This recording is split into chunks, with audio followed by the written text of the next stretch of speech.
예수님 모셔서 자정하사 다스리소서. 예수 우리 주시여 이곳에 오셔서 우리가 주께 드리는 찬양을 받아주소서. 우리는 주님의 종들, 주님은 우리 주시라. 주 대신 예수님 모셔서 이 찬양을 받아주소서.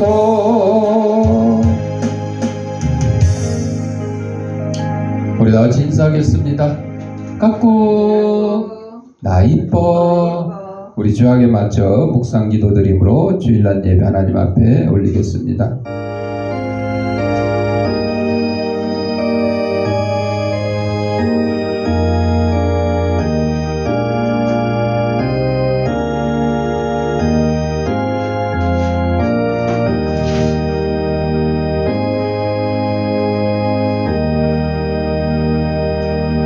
하나님은 영이시니 예배하는 자가 영과 진리로 예배할지니라. 아멘.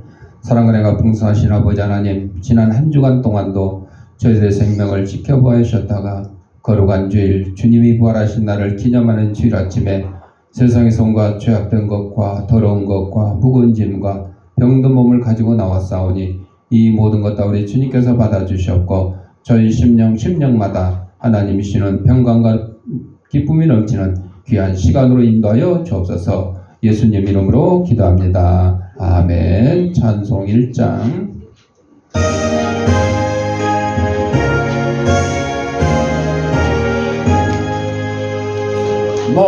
만복의 근원 하나님, 온 백성 찬송 드리고 천사여 찬송하세. 찬송 성부 성자 성령. 아멘. 성시교독은 교동문 4번 시편 5편.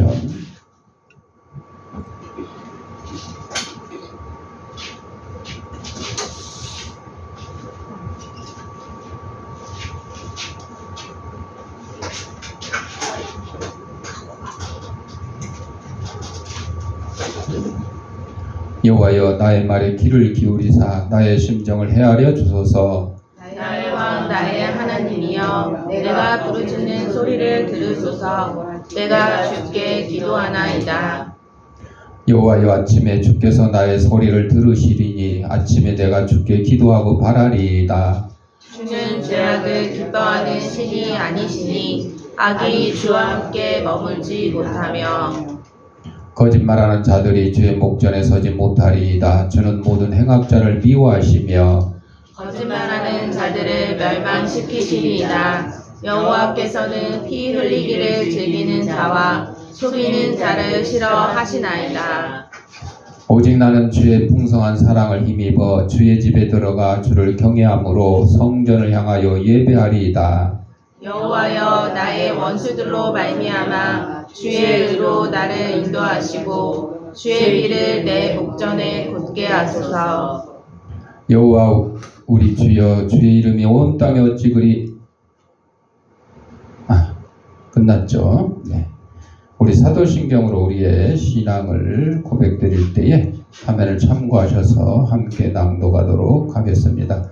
전능하사 천지를 만드신 하나님 아버지를 내가 믿사오며 그 외아들 우리 주 예수 그리스도를 믿사오니 이는 성령으로 잉태하사 통정녀 마리아에게 나시고 본디오 빌라도에게 고난을 받으사 십자가에 못 박혀 죽으시고 장사한 지 사흘 만에 죽은 자 가운데서 다시 살아나시며 하늘에 오르사 전능하신 하나님 우편에 앉아 계시다가 저리로서 산자와 죽은 자를 심판하러 오시리라. 성령을 믿사오며 거룩한 공예와 성도가 서로 교통하는 것과 죄를 사하여 주시는 것과 몸이 다시 사는 것과 영원히 사는 것을 믿사옵나이다. 아멘.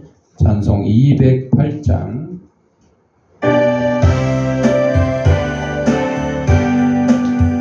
내 주의 나라와 주 계신 성전과 배울려 사신 교회를 늘 사랑합니다.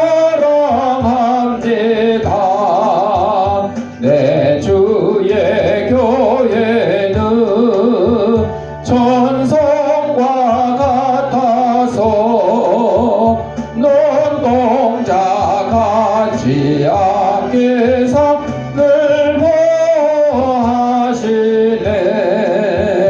이 교회 위하여 눈물과 기도로 내 생명 다하기까지 늘 봉사합니다. 성도의 교제와 교회의 위로와 거주와 맺은 언약을 늘 기뻐합니다. 하늘의 영광과 베푸신 은혜가 진리와 함께 영원히 시온에 넘치네. 아멘. 조선배 권사님 기도하시겠습니다. 사랑과 은혜가 많으신 하나님 아버지, 이 복된 주일에 저희를 예배의 자리로 인도해 주시니 감사드립니다. 지난 한 주간도 주님의 은혜 속에 살게 하시니 감사드립니다. 허나 저희 연약함과 제약을 고백합니다. 주님의 은혜를 입고 세상의 가치에 물들었던 모든 허물을 성령의 강력한 바람으로 정결케 하여 주시고 주님의 보혈로 깨끗이 씻어 주시옵소서. 저희를 용서하시고 새롭게 하여 주시옵소서.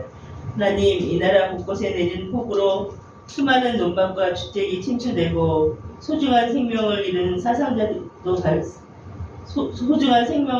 사상자도 발생하였습니다.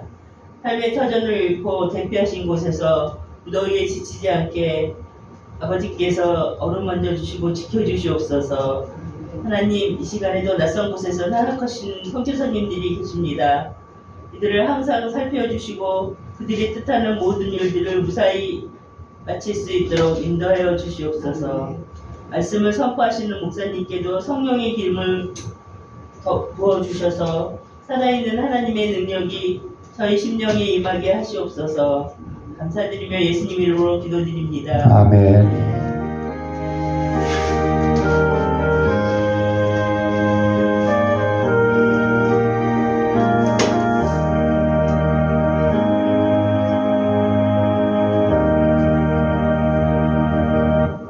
하나님 말씀 사도행전 11장 19절서 26절까지.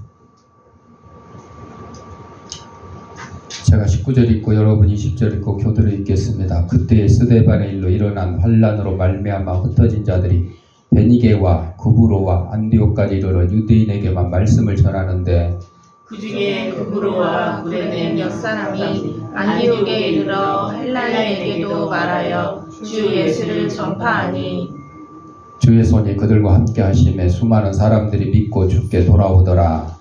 예루살렘 교회가 이 사람들의 소문을 듣고 바나바를 안디옥까지 보내니 그가 이르러 하나님의 은혜를 보고 기뻐하여 모든 사람에게 굳건한 마음으로 주와 함께 머물러 있으라 권하니 바나바는 착한 사람이요 성령과 믿음이 충만한 사람이라.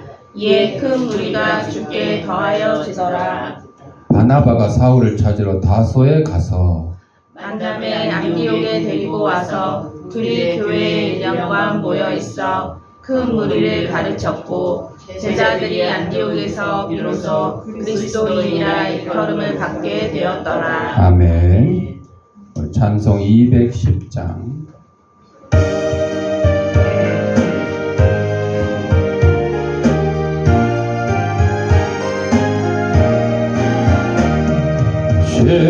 시온성과 같은 교회 그의 영광 한없다.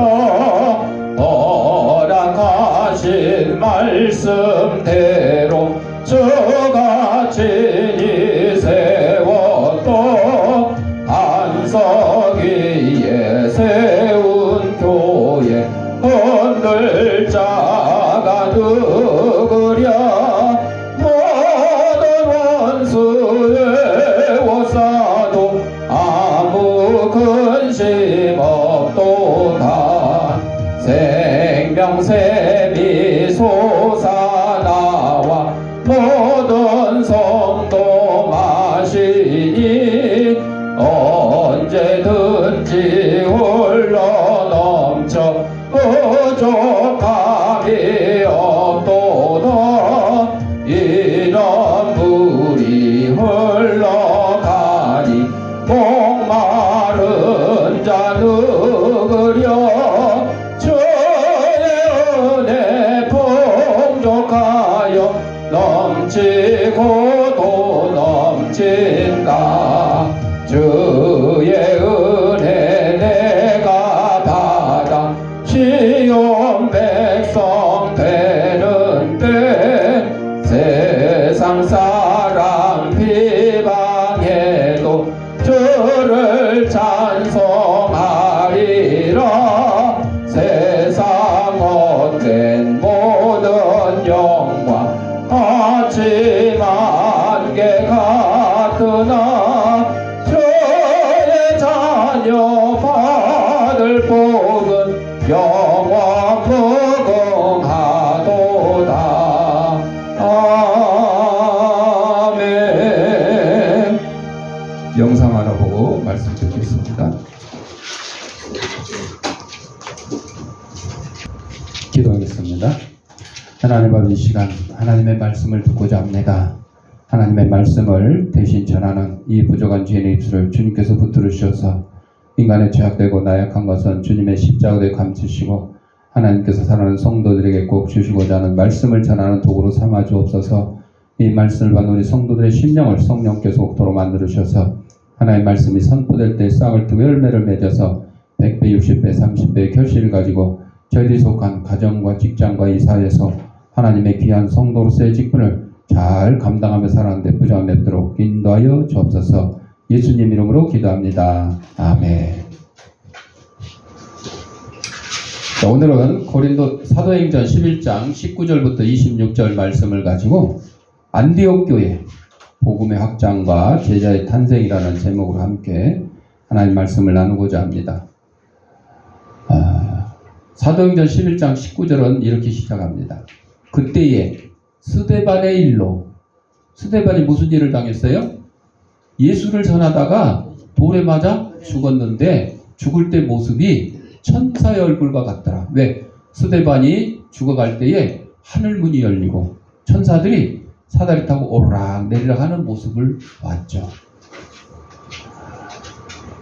그래서 스데반의 일로 일어난 환란으로 말미암아 흩어진 자들이라는 그런 내용이 나오죠.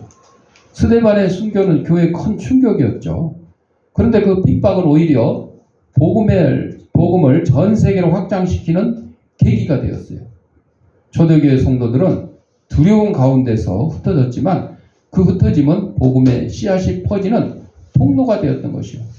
여러분, 산불이 났는데 그 산불을 끌려고 나뭇가지로 막 치면 꺼지는 게 아니라 불꽃이 사방으로 튀어서 불이 더 번져요. 그런 것처럼 교회를 핍박하니까 그 핍박 때문에 교회가 흩어지잖아요. 흩어지면서 불꽃이 번지는 것처럼 교인들이 흩어져서 숨는 게 아니라 전도를 해요. 그곳에서 전도를 해서 교회가 이제 확장되는 거예요. 오늘날 우리도 삶의 어려움과 환난 가운데 있죠. 그러나 하나님은 우리의 고난마저도 선하게 사용하셔서 복음을 전하는 도구로 삼으십니다. 고난은 끝이 아니라 하나님의 역사가 시작되는 자리인 것입니다. 이게 흩어진 자들의 사명이에요. 흩어져가지고 숨고 피하는 게 아니라 흩어져서 복음을 전하고 전도하고 교회를 확장시켜 나가는 거죠. 히브리서 13장 17절에 너희를 인도하는 자들에게 순종하고 복종하라. 그들은 너희 영혼을 위하여 경성한다 그랬어요.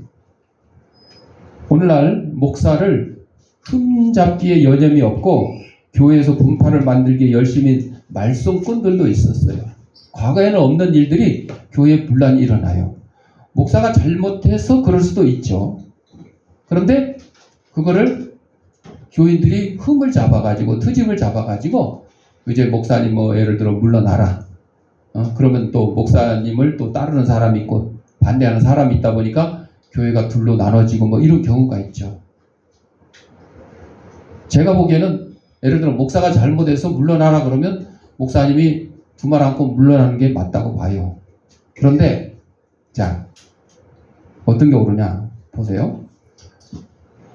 오늘은 이제 안디옥 교회 나왔지만 라오디아 교회가 그 7교회 중에 라오디아 교회가 나오는데 예수님을 중심으로 삼지 않고 예수님이 거지처럼 밖에 서서 문을 두드리게 만든 게 라오디아 교회야. 그래서 예수께서 문 밖에 서서 두드리노니 문을 열어달라. 열어주면 내가 너와 함께 가서 거하리라. 이런 말씀이 있잖아요. 이 라오디아 교회 같은 교회의 목사도 예수님이 오른손에 쥐고 계신 별들 가운데 하나다. 그러니까 좀 흠집이 있고 잘못한 목사가 있더라도 그 목사를 세우신 분은 누구라고요? 하나님이시야. 그 목사를 야단을 치고 트집을 잡고 목사를 대적하면 결국 누구를 대적하는 거예요?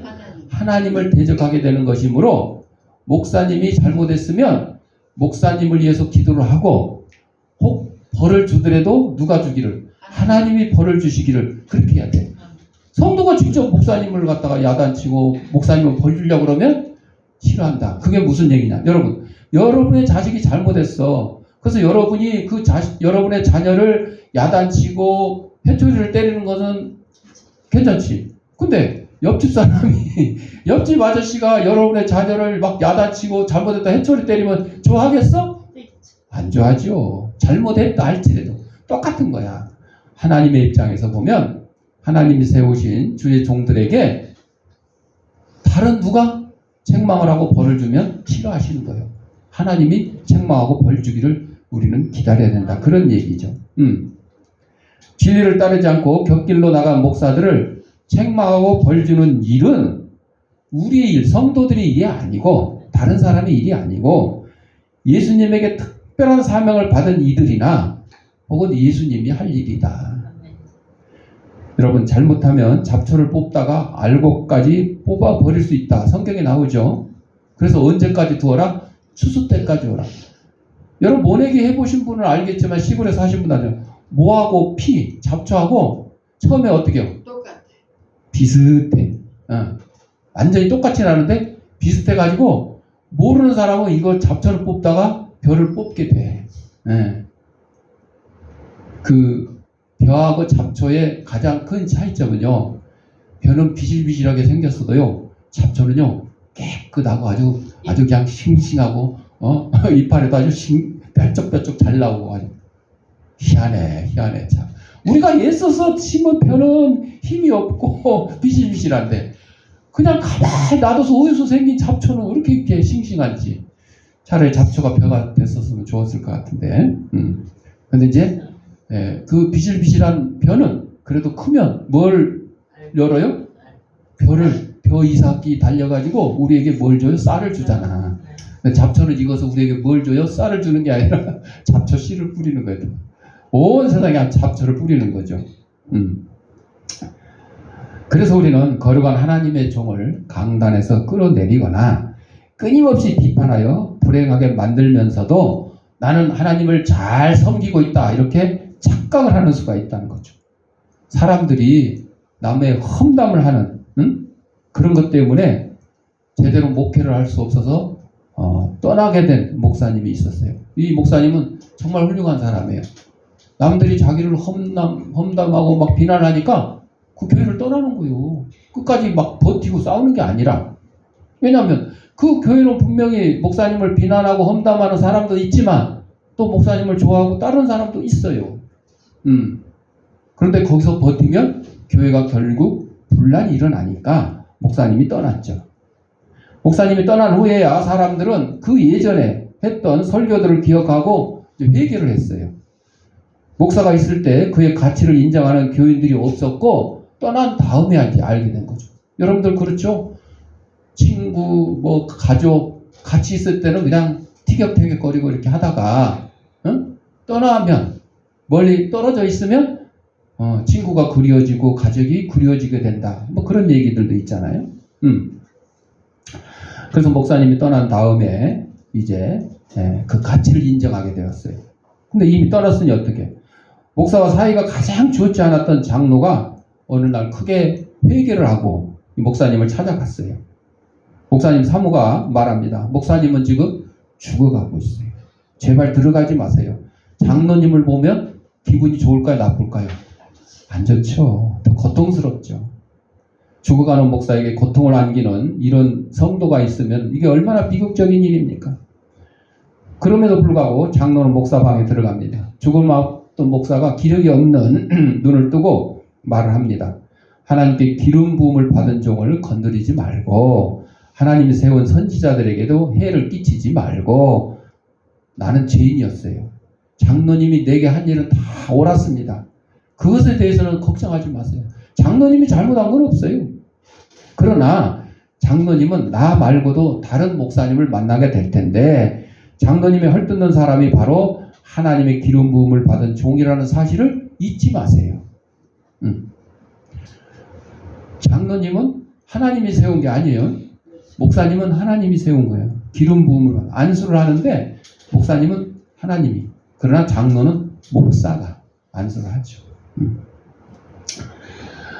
하나님이 세운 종들도 건들지 말고 하나님이 세운 선지자들도 건들지 마십시오. 이런 말을 남기고 그 목사님은 숨을 거뒀죠. 여러분, 세상에 어떤 목사도 완벽하지 않습니다. 아무리 훌륭하고 아무리 큰 교회를 담임하는 목사도 분명히 흠이 있습니다. 가르침도 그렇고 개인적인 생활도 그래요. 그럼에도 우리는 그들을 존중을 해야 된다. 왜? 사랑받지 못하는 목사는 교인들에게 어떤 이익도 끼칠 수 없기 때문입니다. 교인들이 매일 목사를 험담하고 트집 닦고 있는 그런 교회의 목사가 어떻게 제대로 설교를 하고 은혜를 끼칠 수 있겠어요? 두 번째로 복음은 경계를 넘는다 그랬어요. 19절부터 21절에 나오는데 여기에는 유대인 외에는 말씀을 전하지 않았다고 말합니다. 그런 어떤 사람들은 헬라인에게도 복음을 전하기 시작했는데 그 결과는 놀라웠어요. 예수님 오시기 전에는, 예수님 오신 당시만 해도 구원은 누구에게만 있다? 유대인에게만 있다. 이런 사상이 유대인들에게 있었어요. 그러니까 이방인들은 예수 믿어도, 하나님 믿어도 천국 갈 수 없다. 그런 논리였죠. 그러나 예수님 오신 이후에 이제 초대교회가 시작되면서 아니다. 이방인들도 예수를 믿고 하나님을 믿게 되면 천국에 갈 수 있다. 구원을 얻게 될 수 있다. 이렇게 이제. 그래서 21절에 주의 손이 그들과 함께 하심에 수많은 사람들이 믿고 주께 돌아왔다 그랬습니다. 복음은요, 민족과 언어와 문화를 초월합니다. 유대인만 위한 것이 아니죠. 모든 사람을 위한 생명의 소식이 복음인 것이죠. 우리가 편견과 경계를 내려놓을 때 하나님은 그 순종을 통해서 놀라운 열매를 맺게 하시는 거죠. 오늘날에도 하나님은 우리가 복음의 경계를 확장시키길 원하십니다. 우리 주위에 있는 타문화권 사람들, 소외된 이들, 교회에 익숙하지 않은 이들, 또 여러분이 미워하거나 혹시 싫어하는 사람이 있을지라도, 왼수 같은 사람이 있을지라도 그들도 다 예수 믿고 돌아오기를 원하죠. 그렇죠? 근데 우리가 전하지 않을 뿐이에요. 우리가. 근데 여러분이 전하지 않는다고 그들에게 복음이 전하지 않을까요? 전해집니다. 누군가를 통해서 전해집니다. 그래서 성경에 그랬어요. 네가 복음을 전하지 않으면 네 책임이 있고, 그렇죠? 또 다른 사람을 통해서 그 사람에게 복음이 전해질 것이다 그랬어요. 그래서 우리가 세계 만방에 나가서 선교사들이 복음을 전하는 이유가 여기에 있는 거예요. 내가 안전해도 누군가 전해줘. 그러나 내가 안전하면 안전하는 책임은 나에게 지어지는 거죠.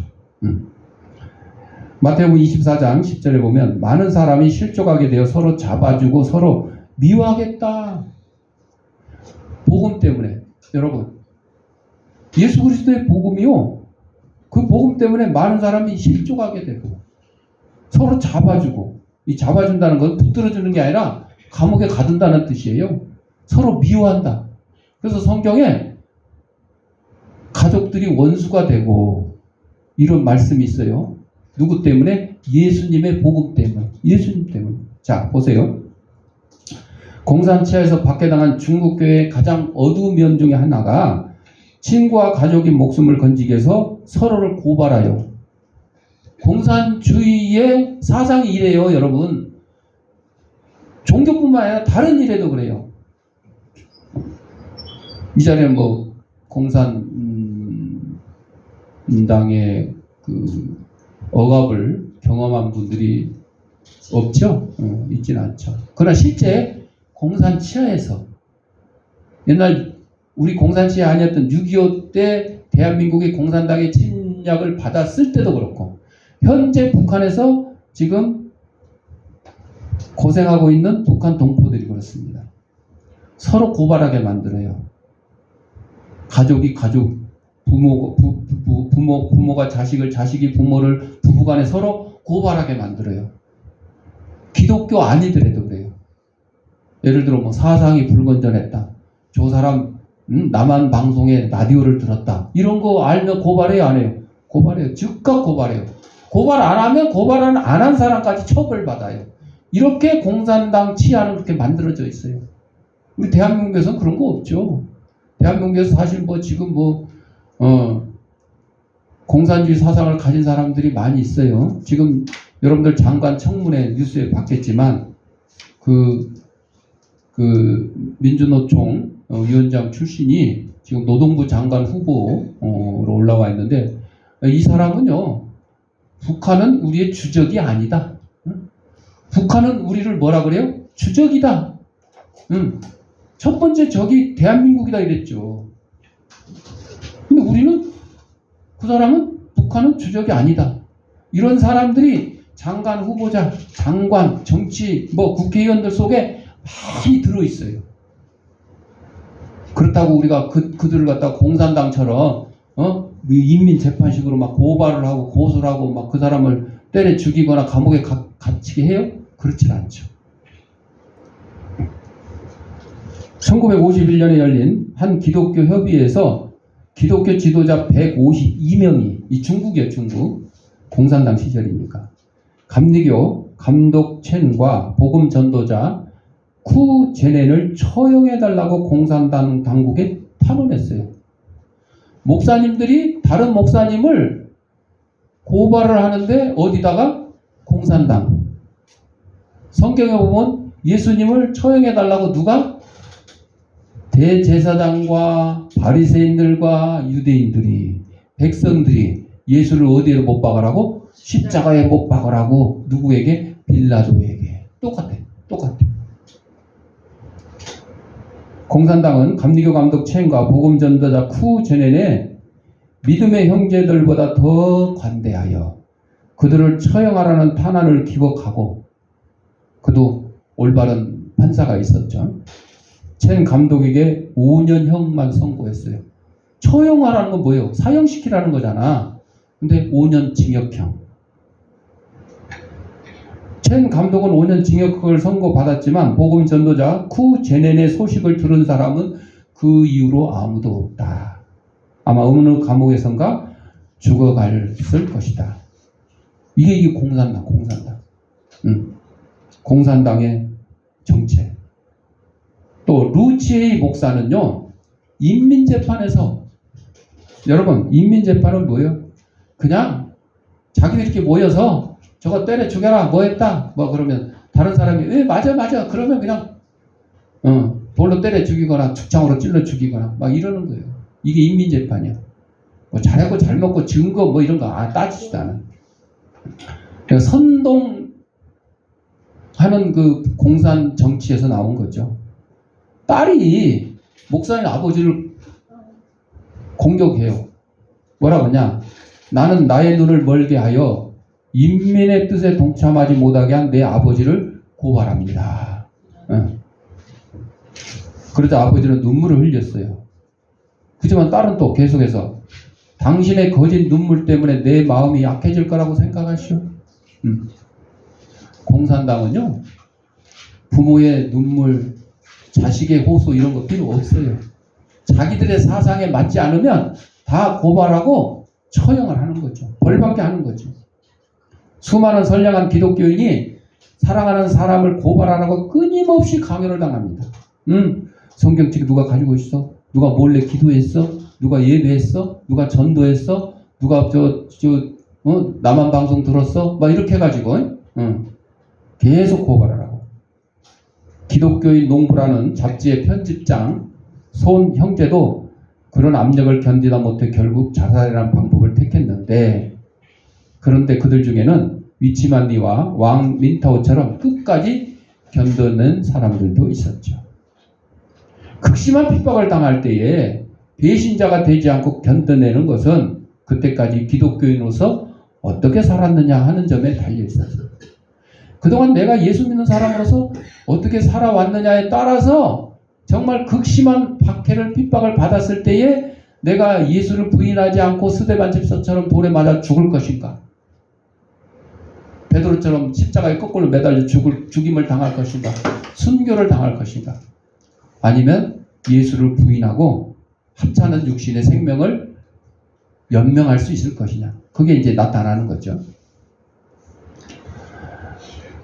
사도 바울이 회심한 뒤에 다메섹에 사는 제자 아나니아에게 나타나신 주님은 새로 회심한 이 사울을 어떻게 가르쳐야 할지 사도행전 9장 16절에서 알려주셨어요. 그가 사울이 내 이름을 위하여 예수를 위하여 얼마나 고난을 받아야 할 것을 내가 그에게 보이리라 하시니. 사울이 예수님을 만나기 전에는 뭐 했어요? 예수 믿는 사람을 잡아 가두고 죽이는 일에 앞장섰잖아요. 그러니까 예수 믿는 사람을 얼마나 핍박을 했어요.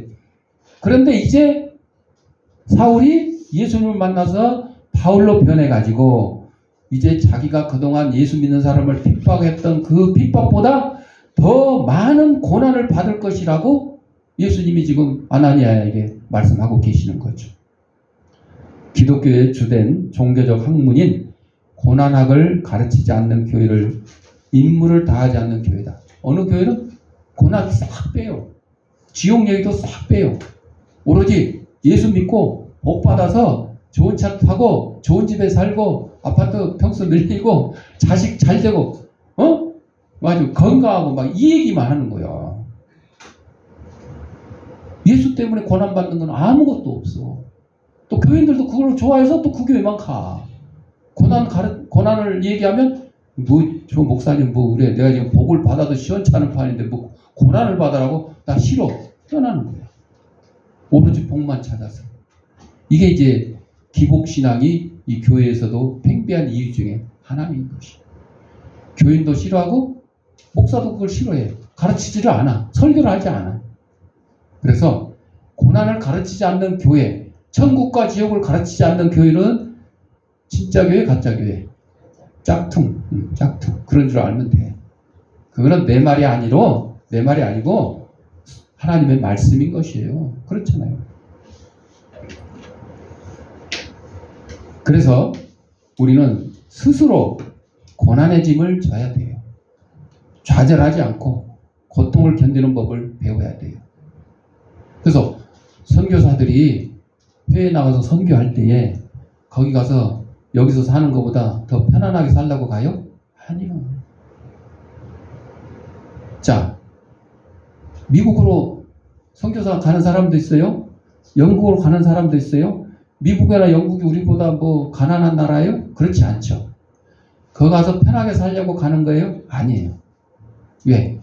미국과 영국이 우리에게 복음을 전해줬던 그들이 지금은 복음이 많이 쇠퇴하고 종교적으로 타락을 해서 그들이 다시 복음으로 변화되기를 원하는 그런 마음으로 미국이나 영국으로 선교를 가는 경우도 있어요. 생활 환경은 뭐 어려움이 없죠. 거기 뭐 교통 잘 돼 있고 의료 시설 잘 돼 있고 집도 다 잘 돼 있잖아요. 오로지 복음을 잃어버린 그들에게 초대교회의 순수한 복음으로 돌아가라고 지금 가르치기 위해서 간 거죠.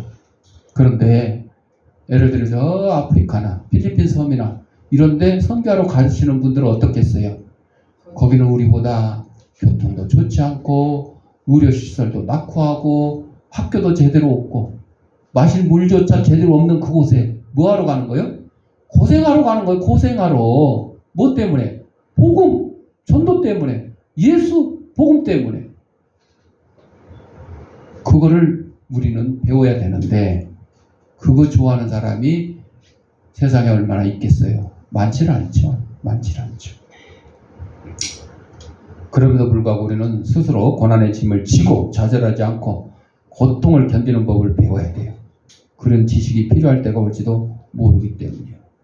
지금 2주 전에는 엄청난 폭염, 38도 가까이 폭염 때문에 고생했죠. 근데 또 한 2주 동안 막 이 호우, 극한 호우라 그래. 이 새로 생긴 단어야. 극한 호우. 극한 직업은 들어봤는데 극한 호우도 생겼네. 비가 진짜 그냥 어제 밤까지도 그랬죠. 막 끊임없이 와. 잠깐 멈췄다가 갑자기 또 샤. 꼭 1분에 한 번씩 화장실 물 내리는 것처럼 샤. 야, 근데 이제 오늘부터는 이제 땡볕이 이제 시작될 거라 그래요. 예. 이 폭우가 기습 극한 호우가 끝난 다음에는요 폭염이 더 심해질 거래. 우리는 이러한 것들도 그나마 조금씩 견뎠기 때문에 더한 것이 와도 견딜 수 있게 되는 거죠. 세 번째로 22절부터 24절에는 바나바의 사역이 나오는데 격려와 공동체 세움의 내용이 나옵니다. 예루살렘 교회가 이 스데반 집사의 순교 교회 박해 이 소식을 듣고 이제 바나바를 보냅니다. 바나바가 어떤 사람입니까? 24절 보니까 그는 착한 사람이요 성령과 믿음이 충만한 자라 그랬어요.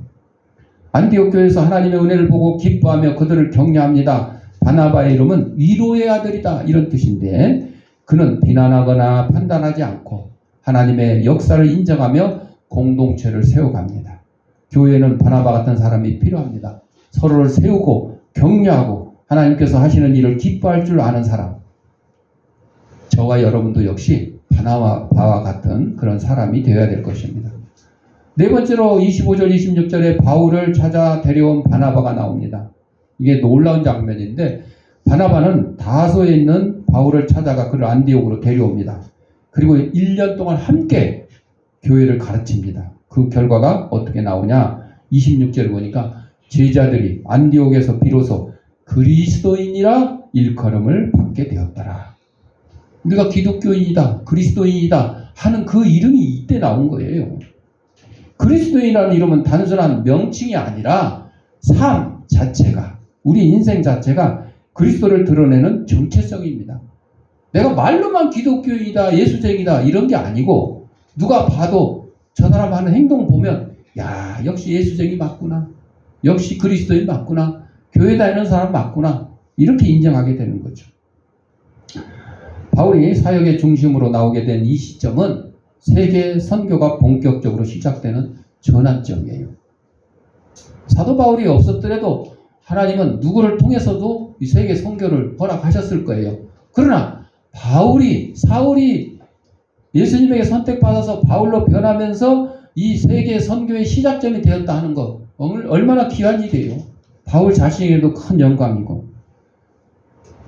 여기서 바나바의 겸손함을 다시 한번 보게 되는데 자신이 중심이 되기보다는 하나님의 사람을 발굴하고 세우는데 집중했어요. 사도 바울이 세계 선교를 위한 일꾼으로 나설 수 있도록 바나바가 뒷바라지를 잘했다는 겁니다. 열왕기하 5장 18절 19절에 보면 내가 림몬의 신당에서 몸을 굽힐 때에 여호와께서 이 일에 대하여 당신의 종을 용서하시기를 원하나이다 하니 엘리사가 이르되 너는 평안히 가라. 이 나만 장군, 문둥병 걸린 나만 장군이 고침을 받고 지금 엘리사에게 한 얘기예요. 제가 우상을 섬기는 왕을 지금 그 부하로 있으니까 어쩔 수 없이 왕이 그 우상에게 절할 때에 제가 가서 어쩔 수 없이 같이 절하게 되는 거 용서해달라. 그런 내용이었죠. 자기는 이제 하나님을 믿게 된 거죠. 병고침 받았으니까. 유대 전설에 따르면 어느 날 모세가 어린 양치기 소년이 기도한 것을 듣겠는데 뭐라고 기도하냐고. 하나님, 만약 제게 나타나시면 제가 양털과 양젖과 고기를 공짜로 드리겠습니다. 그리고 만약 양떼를 갖고 계신다면 제가 돈을 받지 않고 돌봐드리겠습니다.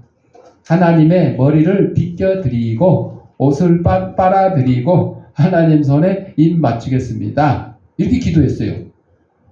이 기도를 들어 모세가 참 기가 차는 거요. 야, 뭐 그따위 기도를 하냐? 뭘 그따위 기도하냐? 멈춰라! 그랬더니 하나님이 모세에게 모세를 오히려 꾸짖어요. 말리지 마라. 하나님은 소년의 천진난만한 기도를 들었을 때에 오히려 뭐든지 다 아는 척하는 자들의 기도를 들었을 때보다 더 기뻐하셨어요. 어떤 어린아이가 자전거 갖고 싶은데 엄마가 야 하나님 앞에 기도해 그러면 들어줄 거야 그랬더니 어린아이가 기도하는데 뭐라고 기도했어요? 큰 소리로 하나님 내게 자전거 주세요. 그러니까 엄마가 아니야 그냥 살살 얘기해도 하나님은 다 들으셔. 그랬더니 어린이가 하는 말 아빠가 못 듣잖아요. 아빠가 못 들어. 아빠가 이 어린이는 자전거 누가 사주는 거예요? 아빠가 사주는 걸 알아. 아빠가 사주는 것도 결국 하나님이 은혜 주셔서 돈 벌게 하시고 해서 사주게 하는 거지만 일단은 아빠가 사주는 걸 알기 때문에 아빠가 들어야 된다. 그런 우스운 얘기도 있지만 이 어린아이들의 기도처럼 이 순진한 기도 이것을 하나님께서 들으시지 막 미사 요구를 하고 막 어쩌고저쩌고 막 태초로부터 시작해서 막 그냥 요한계시록까지 한다고 해서 그걸 기도를 하나님이 들어주시냐? 그렇지는 않다는 거죠. 다른 사람의 소박하고 잘못된 신앙관에 관해서 말할 때 우리는 조심해야 되는데 남에게 그리스도를 전하지 못하고 그냥 교회만 출석하는 것도 소심한 성격을 지닌 사람에게는 힘겨운 일일세요. 겨우 나가 지금 예수 믿고 그냥 어쩌다가 지금 교회 나오는 것도 지금 힘들어 죽겠는데 그 사람 보고 야 너 신앙생활 그따위 하면 되냐? 전도도 해야 되고 막 가서 보고 종사대회도 해야 되는데 이렇게 얘기하지 말라는 거야. 그 사람 그냥 수준에 맞게 신앙생활 하는 것도 그 정도만 해도 다행이다 여겨야지. 응? 다른 종교에 빠지는 현상도 무조건 악하게만 볼 일이 아니다. 왜? 그런 행위가 세상 것만 바라보던 삶에서 하나님을 아는 삶으로 돌아서는 전환점이 될 수 있어요. 이 전환점이 없었기 때문에 막 이단에 빠지는 거예요. 신천지에 빠지고. 자, 그래서 어둠 속에 헤매며 무언가를 잡으려고 애쓰는 이러한 사람들이 있죠.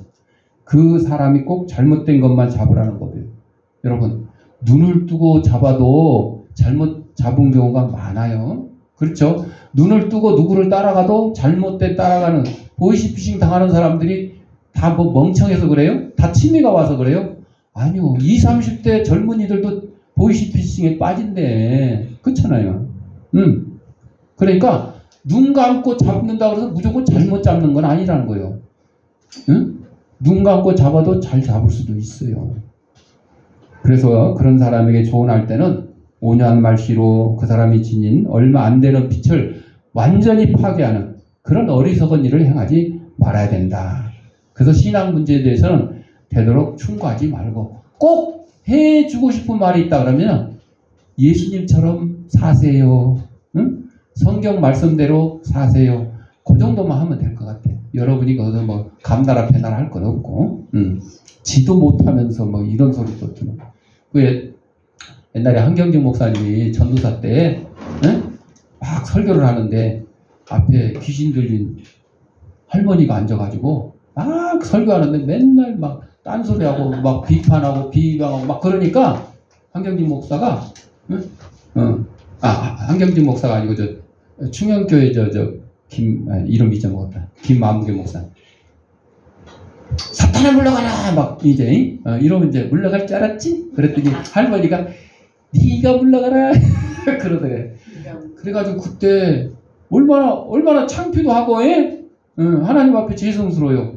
그래서 그때 가서 또 열심히 또 기도하고 은혜 받아서 그 중형교회 잘 했다는 그런 얘기가 있었어요. 자, 마지막으로 우리는 오늘의 안디옥 교회를 세우는 우리가 되어야 된다. 오늘 우리는 어떤 교회를 세우고 있냐? 안디옥 교회는 흩어진 자들의 복음 전파로 시작되어서 불꽃이 튀어서 안디옥 교회가 된 거예요. 예루살렘에서 핍박받아가지고 피난 갔던 사람들이 거기서 안디옥 교회를 세운 거죠. 모든 민족에 열린 공동체로 성장했으며 바나바와 바울의 헌신을 통해서 그리스도인이라는 정체를 갖게 되었습니다. 우리 교회는 지금 어디에 있냐? 나의 삶은 복음의 경계를 넓히는 도구가 되냐? 나는 누군가의 바나바가 되고 있냐? 또 바나바처럼 바울을 복음 전달로 나아갈 수 있도록 뒷바르지 않은 사람이 되었냐? 이것을 다시 한번 기억하는 점검하는 저 여러분이 되시길 바랍니다. 기도하겠습니다. 사랑과 내가 풍성하신 아버지 하나님, 우리 이 땅에 보내시고 하나님의 귀한 백성으로 삼아주시고 감사합니다. 우리에게 복음을 주셨는데 이 복음이 온 세상에 전파되어야 될 텐데 그 전파되는 도구로 저희들이 쓰임받게 인도하여 주옵소서. 예수님의 이름으로 기도합니다. 아멘. 봉헌하도록 하겠습니다. 영상으로 예배드리는 성도님들은 계좌에다가 아무개 감사하고 아무개 주일연금 하시거나 출석 예배 드릴 때 한꺼번에 모아서 하셔도 좋겠습니다. 기도하겠습니다. 하나님 아버지 감사합니다. 이 시간 하나님이 우리에게 허락하신 물질 가운데 하나님의 것을 구별하여 하나님께 드립니다. 사랑하는 성도의 손길에 물질의 풍성함과 영간의 강건함을 더하게 하시고 예수 그리스도의 복음을 전파하는 귀한 증인들이 될 수 있도록 은혜 내려 주옵소서. 하나님께 드리니 예물이 하나님의 말씀이 온 세상에 널리 전파되는데 귀한 밑거름이 되게 하시고 어렵고 힘든 이웃들 없는 사랑의 지팡이 될 수 있도록 은혜 내려 주옵소서. 드릴 때마다 감사하며 예수님의 이름으로 기도합니다. 아멘. 212장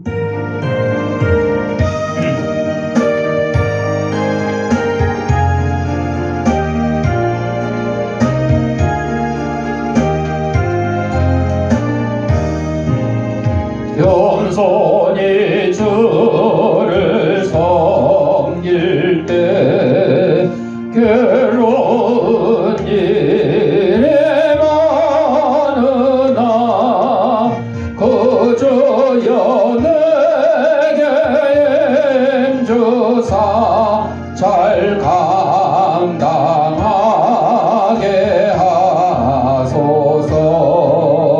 인자말을 가지고 사람을 감아새기며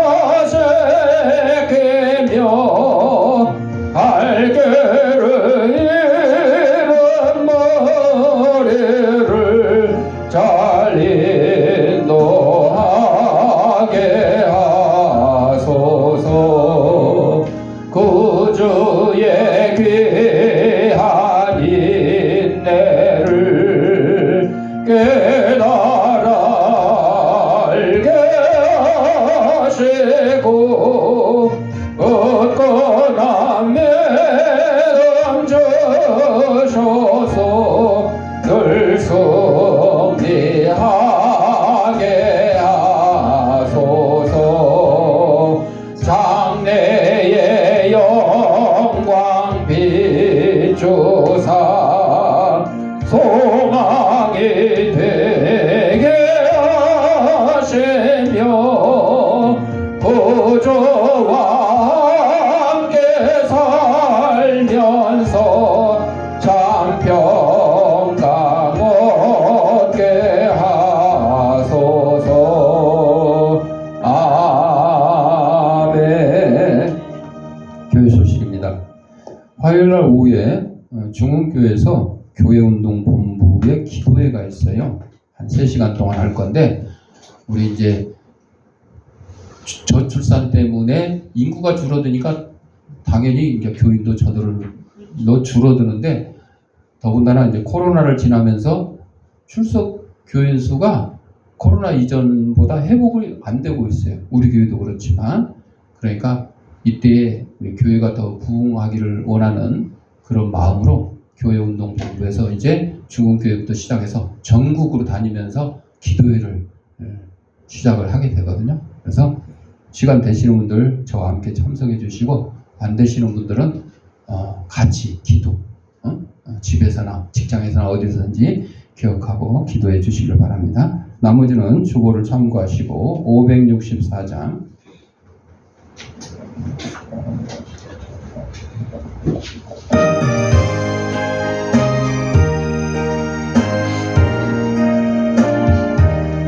예수께서 오실 때에 그 귀중한 법에 하나라도 남김없이 다 찾으시니, 샛별 같은 그 법에 멸류관에 달려 반짝반짝 빛나게 비치리로다. 정한 법에 빛난 법에 저 예수의 법에 하늘나라 두시려고 다 거두시리. 샛별 같은 그 법에 멸류관에 달려 반짝반짝 빛나게 비치리로다. 주를 사랑하는 아이 이 세상에 살 때 주의 말씀 순종하면 참 보배로다. 샛별 같은 그 법에 멸류관에 달려 반짝반짝 빛나게 비치리로다. 아픈 데 있는 사람 아픈 데 자기 손을 대시고, 아픈 데 없는 사람 머리에 손을 대시고 따라합시다. 나는 하나님의 초강력한 능력을 가진 치유사역자다. 예수님의 이름으로 명하노니 생기야 너는 사방으로부터 내 몸속에 들어와 하나님의 이름의 영상을 회복케 하고 육신의 질병을 내쫓고 영혼의 질병을 내쫓아라. 이제는 우리 주 예수 그리스도 은혜와 하나님 아버지의 무한한 사랑과 성령의 감동함과 교통하심이 복음의 전도자가 되어 하나님의 귀한 복음을 온 세상에 전파를 다짐하는 사랑하는 주의 백성들 머리 위에, 저들의 가정과 직장과 사업장 위에, 이 주양교회 위에 이제로부터 영원토록 함께 있을지어다. 아멘.